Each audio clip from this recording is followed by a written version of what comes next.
جب پہلی بار میری اس سے بات ہوئی تھی، ایک دن کسی پرابلم کی وجہ سے پریشان بیٹھا تھا تو اس وقت واٹس ایپ پہ کسی ان نون نمبر سے میسج آیا ہائے، تو میں نے ریپلائی کیا کون؟ پھر پتہ چلا کہ وہ ایک لڑکی تھی اور میں نے اس کا نمبر ڈیلیٹ کر دیا تھا اس وقت۔ پھر تقریباً رات کے 12 بجے اس کے میسج آئے جس میں صرف رونے کے ایموجی تھے۔ یہ 22 سپتمبر 2019 کی رات تھی۔ میں نے کہا کیا ہوا ہے، کوئی پریشانی ہے تو بتاؤ، شاید میں کچھ ہیلپ کر سکوں آپ کی۔ تو کہنے لگی ابو کو انتقال ہوئے آج 1 سال ہو گیا ہے، اس لیے سیڈ ہوں۔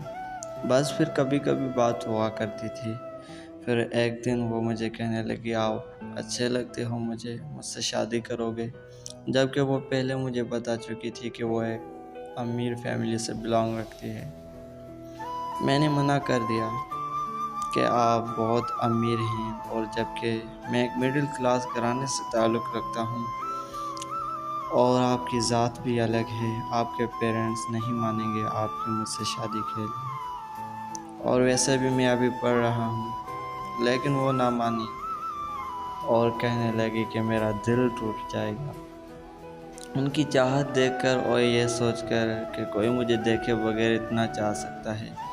میں مان گیا، لیکن میں نے کہا 1 سال بعد آپ کے گھر رشتہ بھیجوں گا۔ اور پھر مجھے بھی اس سے محبت ہونے لگی تھی۔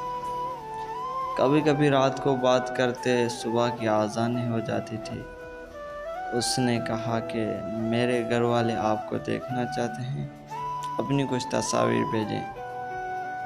پھر میں نے بھیجی اور اس نے کہا آپ میرے گھر والوں کو پسند آ گئے ہیں، آپ بہت کیوٹ ہو۔ میں ان سے بہت محبت کرنے لگا تھا، حالانکہ حقیقت میں ایک دوسرے کو دیکھا بھی نہیں تھا ہم نے۔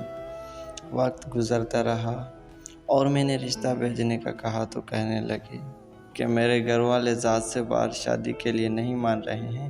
میں نے کہا آپ کے گھر والے تو رضامند تھے نا؟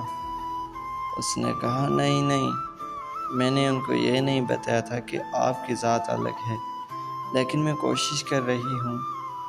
میں نمازوں میں رو رو کر اسے مانگا کرتا تھا۔ ایک دن اچانک سے اس کا میسج آیا کہ مجھے معاف کر دو، مجھے بھول جاؤ، میرے گھر والے نہیں مان رہے ہیں۔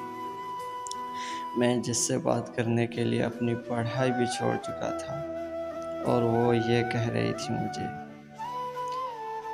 میں کال پہ بہت رویا، لیکن اس نے کہا میں ہاتھ جوڑتی ہوں، مجھے بھول جاؤ۔ میں بہت بیمار ہو گیا تھا۔ میرے ایک کزن جس کو وہ بائی کہتی تھی، اس نے اس کو بتایا کہ وہ بہت بیمار ہے۔ وہ کہنے لگی کہ وہ خود اپنے اس حال کا ذمہ دار ہے، اس نے تو مجھے اپنی ضد بنایا ہوا ہے۔ اس سے کہو مرنا ہے تو مر جاؤ، مجھے کوئی فرق نہیں پڑتا۔ گھر والے نہیں مانتے تو میں کیا کروں؟